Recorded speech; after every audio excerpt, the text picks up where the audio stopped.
Alhamdulillah,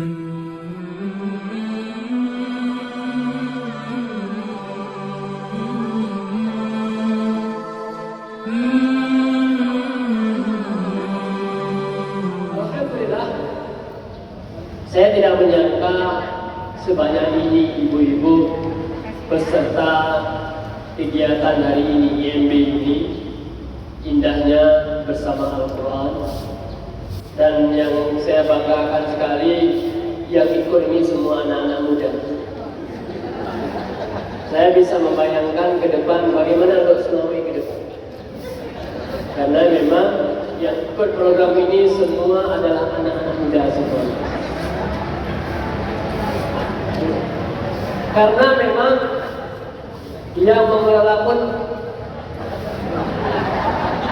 jangan saya teruskan. Saya lihat tadi justru yang tua-tua yang lagi gerak jalan. Nah, alhamdulillah. Dan siapa yang hadir hari ini dalam kegiatan hari ini? Hanya orang yang dalam jiwa-jiwanya yang memang ada kecintaan kepada Al-Quran. Hanya orang-orang yang memiliki sebuah visi masa depan. Hidup dengan dimensi, tidak hanya dimensi duniawi, ada dimensi ukhrawi. Ada dimensi di mana nanti akan menikmati dari semua perjalanan hidup di dunia, yaitu dimensi akhirat. Maka ketika kita bicara tentang Al-Quran, sebenarnya kita bicara tentang energi, kita bicara tentang kekuatan, kita bicara tentang perubahan, kita bicara tentang hidup tenang, bahagia, tanpa beban. Maka ketika kita bicara Al-Quran, maka tidak lepas kita balik ke satu dimensi di mana jahiliyah berubah menjadi yang terbaik.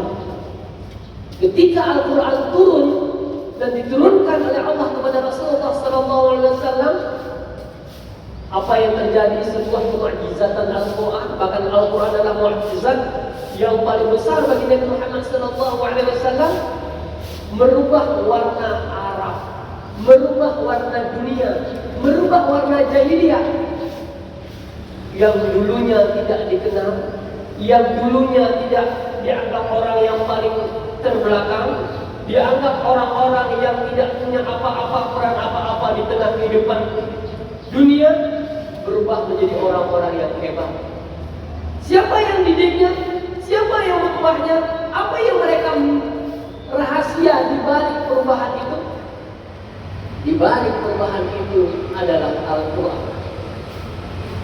Kalau zaman generasi dulu, generasi sahabat, orang bisa berubah menjadi baik. Mereka menjadi generasi terbaik. Kuntum khairu ummatin ukhrijat linnas wa kadzalika ja'alnakum ummatan wasata, menjadi sebuah umat terbaik.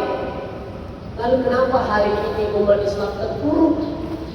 Kenapa hari ini umat Islam menjadi terbelakang? Kenapa hari ini umat Islam mengalami dekadensi moral yang luar biasa? Kenapa hari ini katanya dagingnya paling bulu badan? Dia benar bisa Muhammad. Tidak tanya sama-sama Muhammad makna paling bulu badan. Karena yang mahir bagian itu sama Muhammad.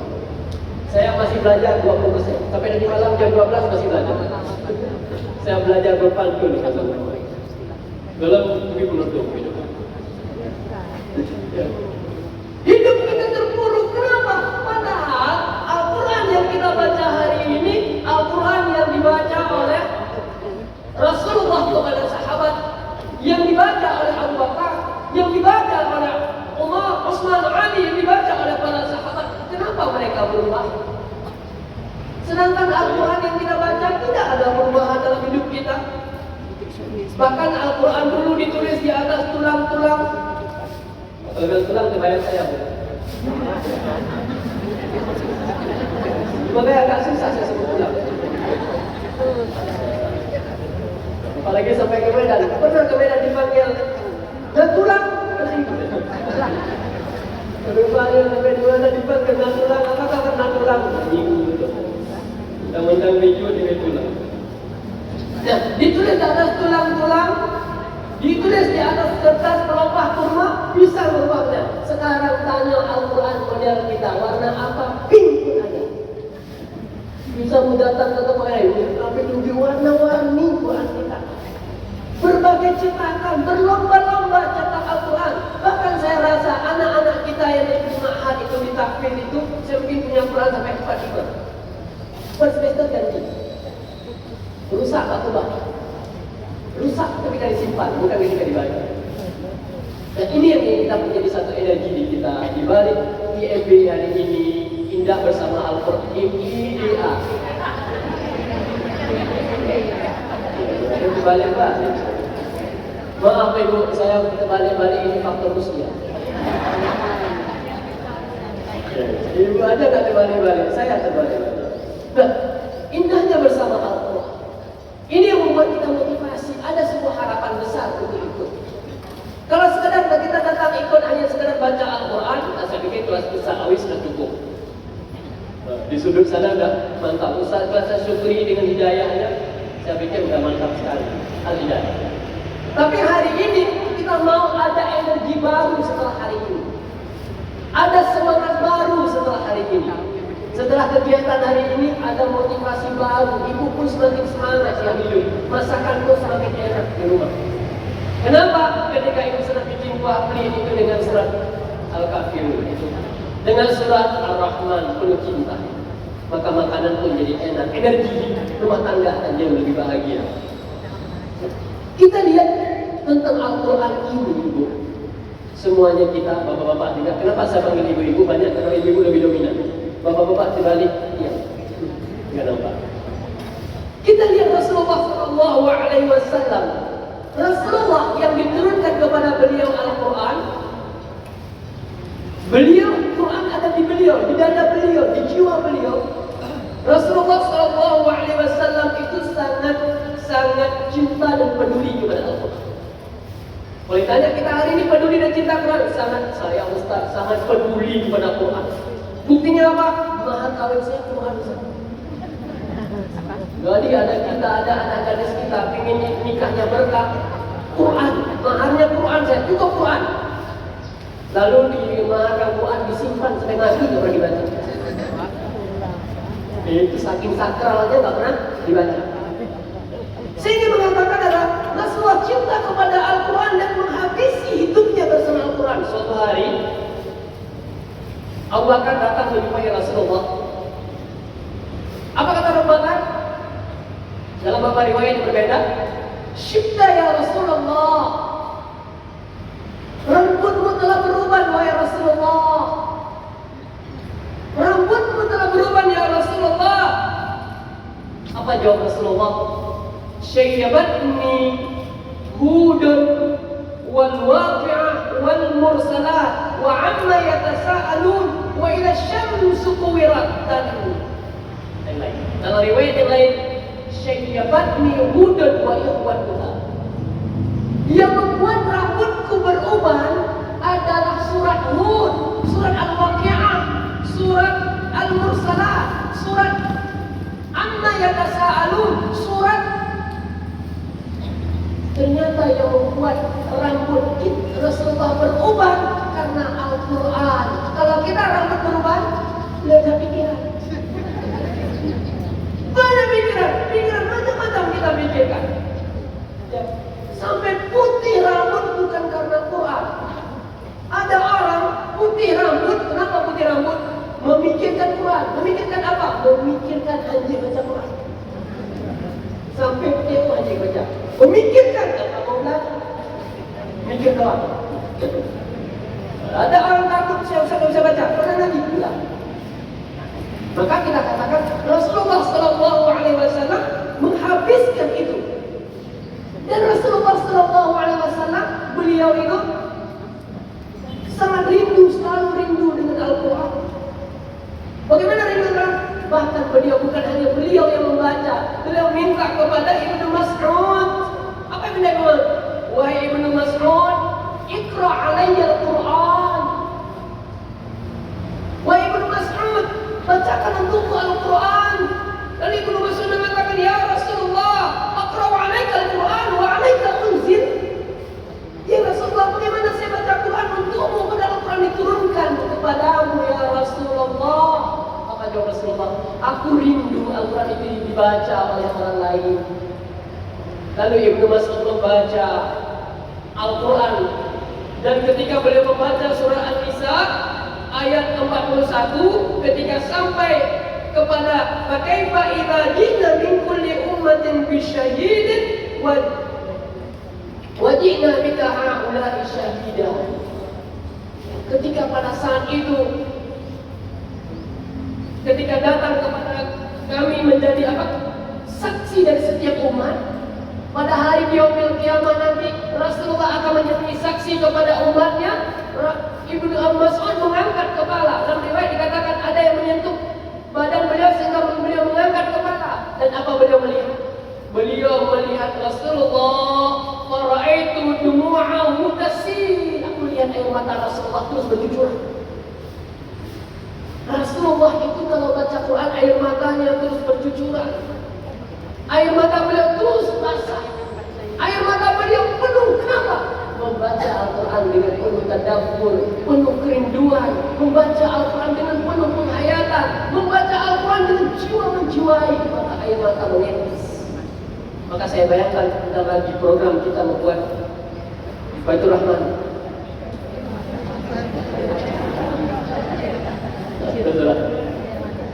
Ya. Siap-siap kan? Iya, menangislah bersama Al-Quran. Ada juga ibu-ibu orang menangis ketika membaca Al-Quran, menangis sejadi-jadinya. Kenapa? Belum bisa baca. Rupanya menangis bukan karena mentadabbur, menangis belum bisa.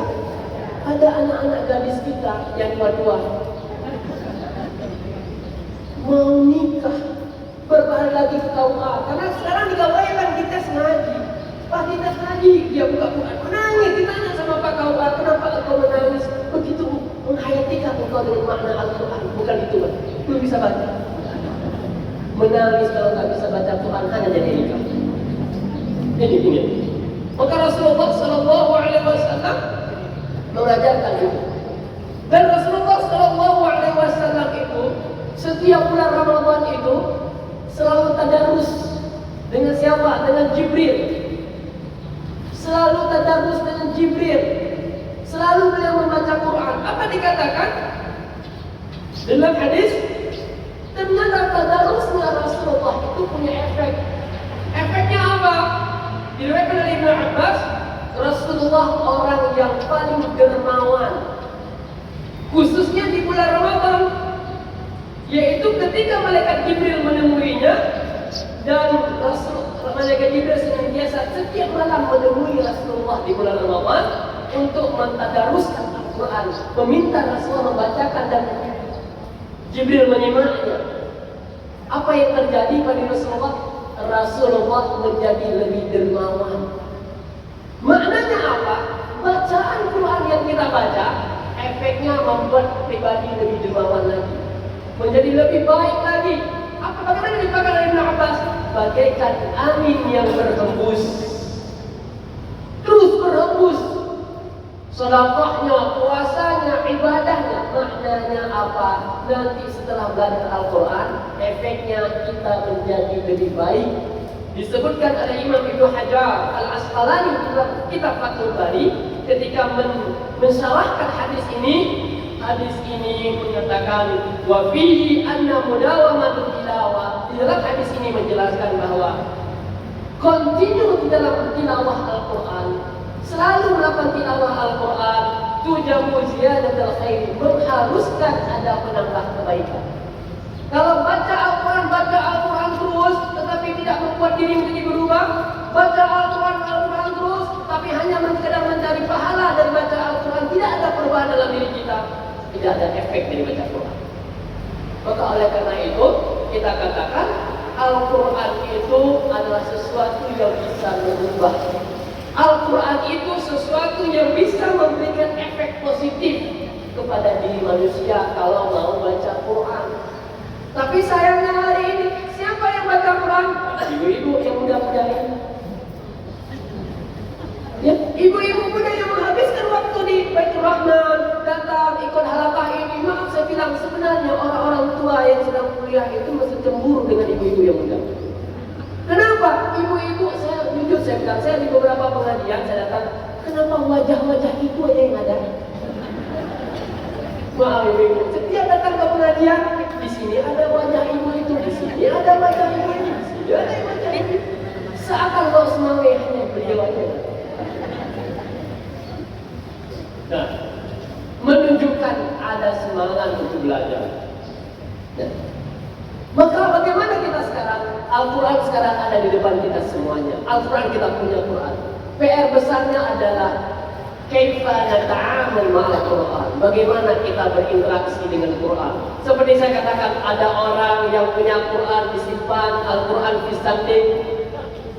Al-Quran disanting, tak pernah dibaca, Al-Quran disimpan. Ada orang saking jaga Al-Quran, jangan pegang Al-Quran kalau nggak ada wudu. Dijaga akan pegang wudu, baca tidak. Sampai pencuri, ada orang menyimpan duit di bawah Quran. Ketika dia mau mengambil duit itu, dia pergi wudu dulu, baru pindahin Quran, ambil duit curi. Ditanya, kenapa kamu mengambil wudu? Kata Ustaz, tidak boleh menyentuh Quran kalau tidak ada wudu. Dipindahkan Quran, dicuri. Rupanya Ustaz menjelaskan hukum mencuri. Ini salah. Ini cerita saya ada. Enggak ada.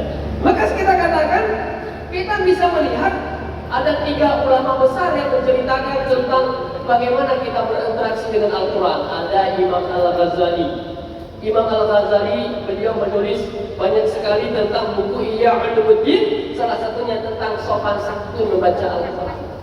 Kita temukan juga siapa?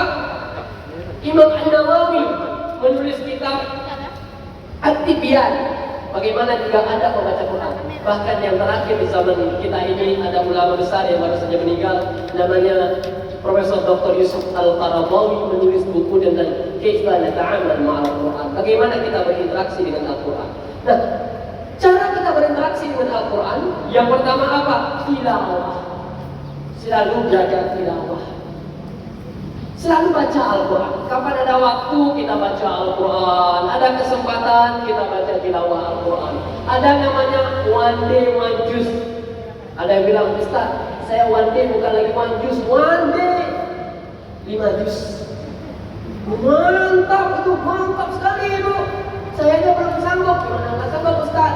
Juz pertama juz 4, 2 juz. Bukan juz itu. One day one juz. Kalau bisa kita selesaikan juz itu. Oh nggak bisa, baca Al-Quran. Bayangkan fadilah baca Quran 1 huruf 10. Kalau baca 2 juz, kalau baca sampai khatam, berapa pahala kita? Nah, kalau kita belajar pahala, belajar membaca. Maka anak-anak sekarang, bagaimana anak kita punya di markas kita, ada anak kelas baca Quran, ada yang Iqra, luar biasa. Bahkan salah satu kita jaga harian. Yang kedua apa yang kita jaga? Ada mingguan. Apa mingguan yang kita baca? Kita coba mempraktekkan malam Jumat baca surat Kahfi. Ustaz nggak boleh Yasin. Boleh. Nanti saya bilang pula, Ustaz bilang nggak boleh Yasin lagi. Memang Yasin bukan surat Al-Quran.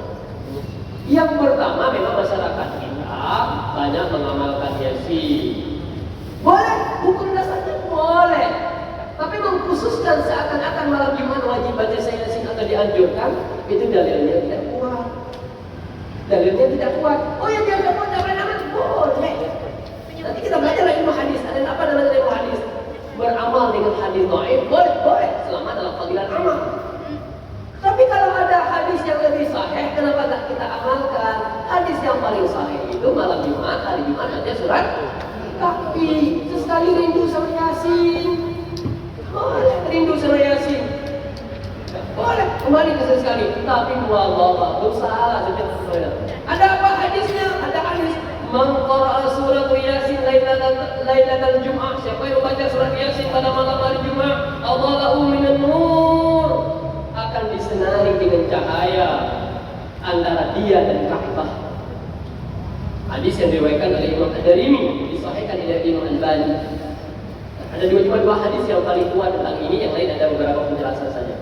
Maka kita katakan membaca surat Kahfi, coba kita sedikit amalkan.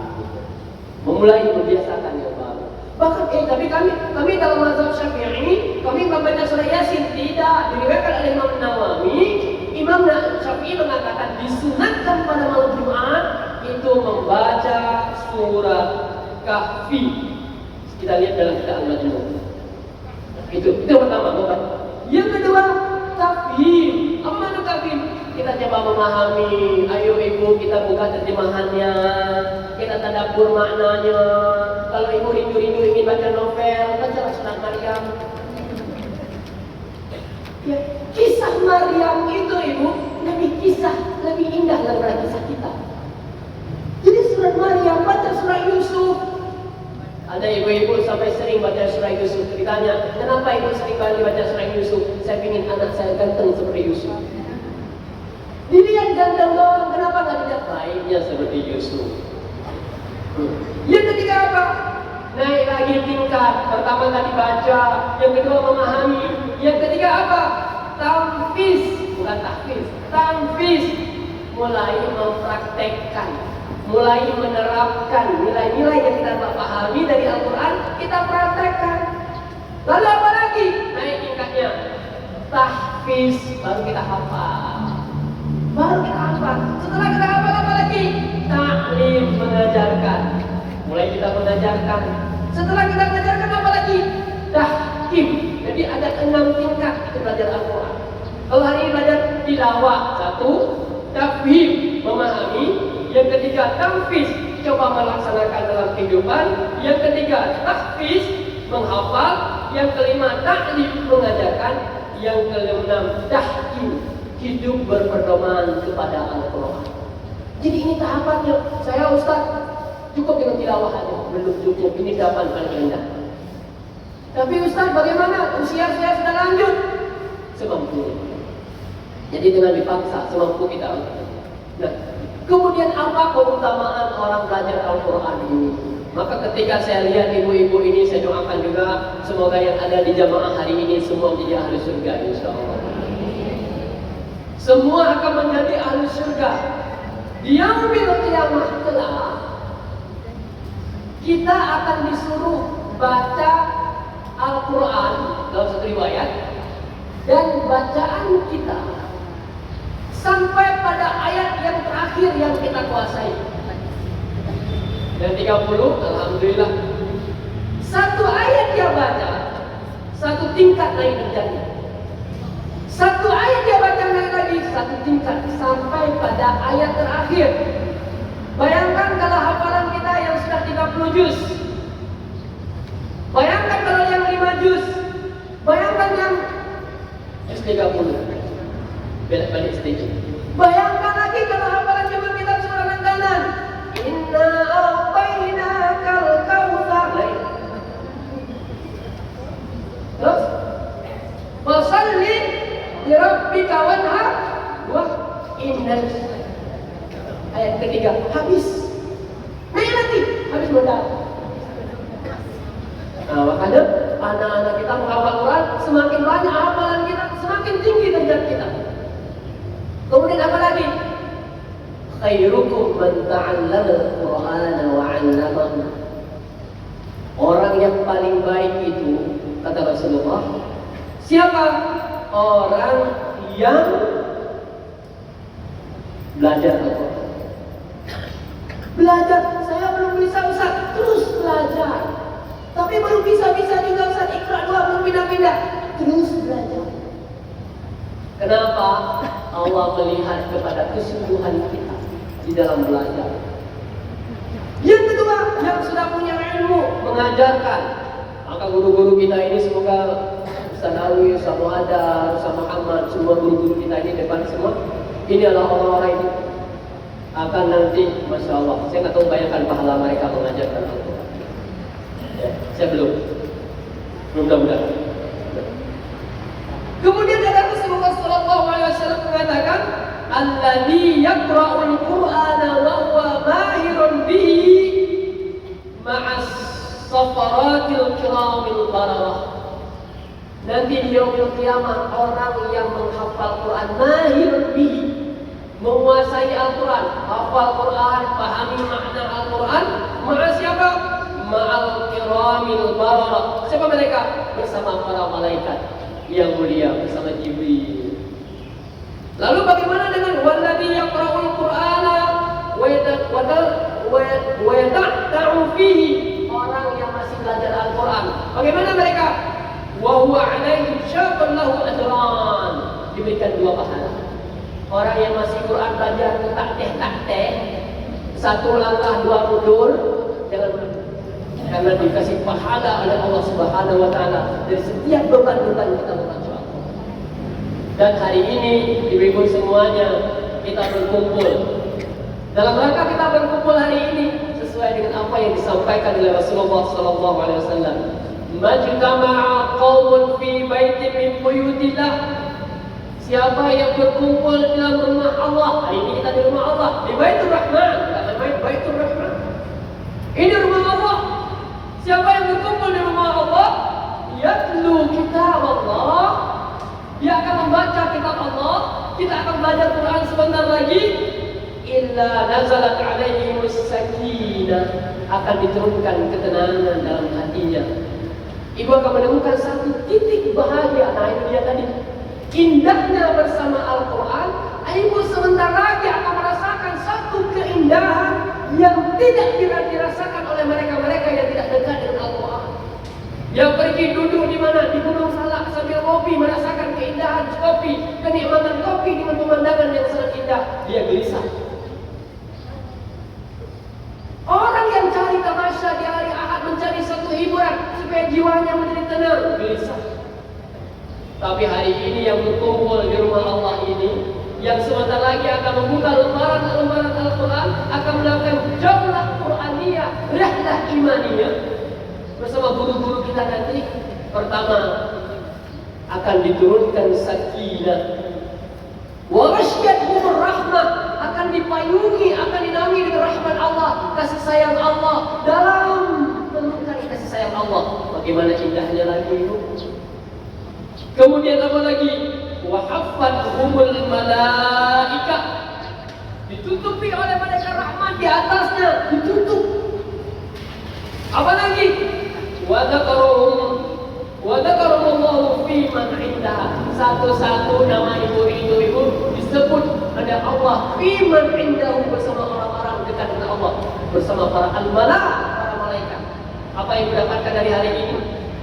Waktu yang cuma 1 hari, Ustaz, 1 hari nama kali capek Ustaz belajar. Memang nampak capek, tapi sebenarnya itu sedang dalam cinta Allah. Pertama, akan diberikan ketenangan. Habis orang hari ini uang untuk mencari ketenangan, bangun rumah, dipikir dengan rumah besar akan tenang. Ada orang beli kendaraan banyak-banyak supaya tenang. Jalan-jalan ke luar negeri, dipikir akan tenang jiwanya. Apakah tenang bisa dibeli? Tenang tidak ada dalam rumah yang mewah. Tenang tidak ada di tepi pantai. Tenang tidak ada tempat tamasya yang hebat. Tenang itu ada di hati. Ada di hati kita masing-masing. Yang kedua apa tadi? Rahmat Allah. Orang yang bersama Al-Quran dirahmati oleh Allah. Maka Rasulullah mengatakan, jangan kamu jadikan rumahmu seperti kuburan. Bagaimana kuburan, Ibu? Bayangkan ibu lewat di sore hari dengan hujan gerimis, menjelang maghrib lewat kuburan dan kuburan. Bagaimana orang betah di dalam rumah yang rumahnya seperti kuburan? Makanya Al-Quran itu menghiburkan rumah-rumah. Yang ketiga apa? Naungi malaikat. Dengan malaikat kasih sayang malaikat, dijaga kita, dijaga anak kita. Anak ibu tidak usah takut ibu. Anak-anak ibu sekarang merantau belajar, jangan takut ibu, malaikat akan menjaga mereka, Allah akan menjaga mereka. Jangan takut ibu, yang penting kirim duit dia pulang. Pulang, belum serahkan saja anakku pada Allah, aku tidak perlu mengirimkan uang, biarkan makanan diturunkan dari langit. Seperti Bani Israel, enggak begitu ibu. Tenang jiwa kita, bahagia. Ibu, kenapa ibu sekarang umur berapa ibu? 80 tahun. Kenapa ibu itu awet aja? Apa rahasianya? Kira-kira produk kosmetik apa yang ibu pakai? Saya nggak pakai kosmetik. Kalau mau yuk ikut saya. Kemana ibu? Kira-kira kamu apa? Kita masuk ikut. Gimana ibu masuk ke rahmat? Ini obat yang membuat saya semakin awet. Maka hari ini saya cemburu dengan umi kita. Cemburu dengan beliau. Kenapa? Walaupun umur biasanya di kita itu, ya kita mau jujur kita bilang, umur pensiun berapa? 56. Kita kalau sudah 55, alhamdulillah saya belum pensiun. Itu ngapain? Saya Ustaz mau pensiun cepat. Kenapa? Mau istirahat. Kenapa kita istirahat? Biarlah mau hari-hari tua ini kan enak duduk di rumah gitu. Umur 55, 56, 68. Kita malu dengan Rasulullah. Rasulullah itu umur 50 tahun itu perang Badar. Perang pertama, Rasulullah menunggang kuda dari Makkah, dari Madinah ke lembah Badar. Itu berapa jauh kilonya? 150 km. Menunggang kuda 150 meter. Kata ahli kesehatan, menunggang kuda 1 jam sama seperti push up 1000 kali. Kira-kira Rasulullah seperti apa kuat? Maka ada hari ini orang sakit makin, ada orang yang tidak ada energi, tidak kuat, lemah, kayaknya tidak ada gairah hidup. Apa obatnya? Maka saya lihat ibu-ibu semangat, walaupun hujan-hujan, gerimis, becek di jalan, enggak halangan. Banjir, tak. Kalau banjir, boleh banjir. Nah, ini kekuatan di kita. Maka oleh karena itu ibu-ibu semuanya, dengan program kita hari ini, apa wasiat amal? Ya? Wasiat amal yang kita pertama, jadikan energi hidup kita Al-Quran. Jangan ada kesempatan pun yang kita tidak ada bermalah dengan Al-Quran. Hari ini ada momen, IMB cuma 1 hari. Jadi kita tunggu tahun depan lagi Ustaz. Itu lagi. Ya, itu lagi tahun depan kalau masih umur panjang. Tapi IMB tidak cuma 1 hari. Itu kan tidak 1 hari bukan?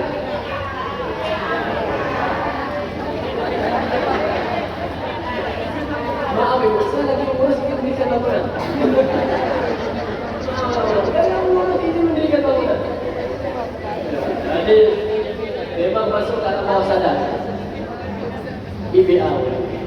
Karena perlu pemilihan. Ini tahun pertama itu. Ini pertama baru begini anggapannya. Ini bayangkan kalau tahun kedua saya nggak tahu bayangkan. Tahun ketiga pindah kita. Nggak muat betul rahmat. Saya pikir begitu. Nah, saya katakan itu IBA. IBA itu indah bersama Al-Quran tidak 1 hari. Tidak 1 hari bukan? Seumur hidup. Seumur hidup insya Allah. Itu wasiat amal. Yang kedua, saya katakan kita wasiat amal dengan IBA tadi selalu berinteraksi. Kita baca Al-Quran. Kapan ada duduk di jalan, di mobil dan sebagainya baca Al-Quran. Ya. Yang kedua wasiat amal ibu-ibu ke ibu-ibu nih. Setelah IMB ini apa ibu? Ajak seluruh IBA ini. Memang parah usia 43 ini. Saya masih 43 itu kan, nampak 50. Nah, ibu 60, nampak 17. Dibalik. Nah, saya ingin katakan apa? Ajak anak-anak kita semuanya yang muda-muda ke depan ikut. Sekarang saya katakan apa? Kalau ingin selamatkan Lok Sumawe, ingin selamatkan Aceh, ingin selamatkan Indonesia, ingin selamatkan umat Islam, jangan jauhkan Al-Quran dari remaja anak-anak. Kenapa? Kita baca dalam protokoler Yahudi, kita baca apa yang disebut oleh Perdana Menteri Inggris. Apa dikatakan? Kalau kamu ingin merusak, menghancurkan umat Islam, cukup pisahkan Al-Quran dari anak-anak muda mereka. Cukup selesai. Apa yang terjadi? Bayangkan orang tadi jadi kuat karena Al-Quran. Kalau tak ada Quran di dadanya apa?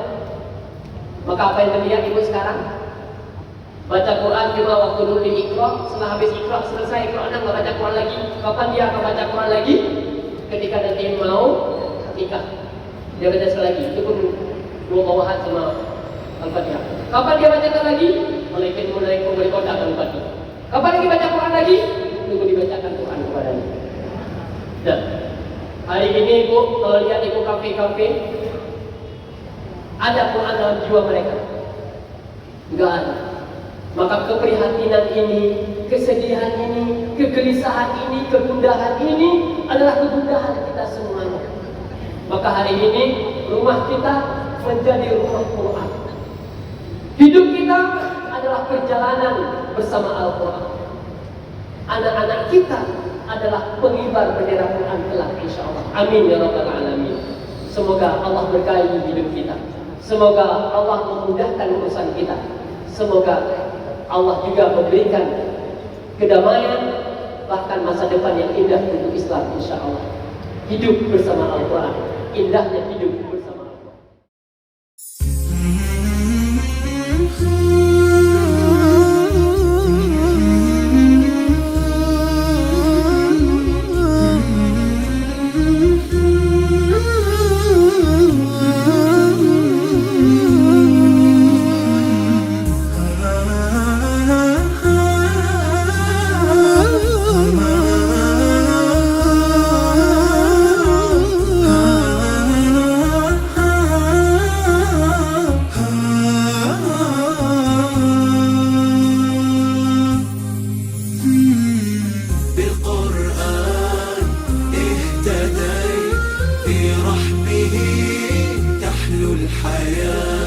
شوقا إلى المولى أتاي أسلمت روحي للإله بالقرآن اهتديت في رحبه تحلو الحياة شوقا إلى المولى أتيت أسلمت روحي للإله نور